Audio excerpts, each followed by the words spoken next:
Dagdag kaalaman po, siguro naman po ay hindi lingid sa kaalaman nyo ang nangyayaring sigalot ngayon sa pagitan ng Israel at Hamas group sa Palestine. At marahil, narinig nyo na rin ang tinatawag na Iron Dome ng Israel. Ano ba itong Iron Dome na tinatawag? Ang Iron Dome ay isang missile defense system na ginagamit po ng Israel upang protektahan ang kanilang teritoryo laban sa mga rocket attacks. Ito ay isang teknolohiyang militar na binubuo ng mga radar, sensor at interceptor missiles na nagtatrabaho ng sama-sama upang mapabagsak o mailigaw ang mga projectile na papunta sa mga populated areas.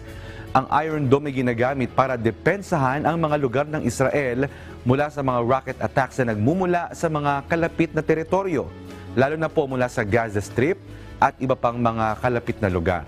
Sa pamamagitan ng pag-detect ng mga rocket na papunta sa kanilang mga lugar, agad ito nagpapalabas ng interceptor missiles upang pasabugin ang mga rocket bago ito makarating sa kanilang target.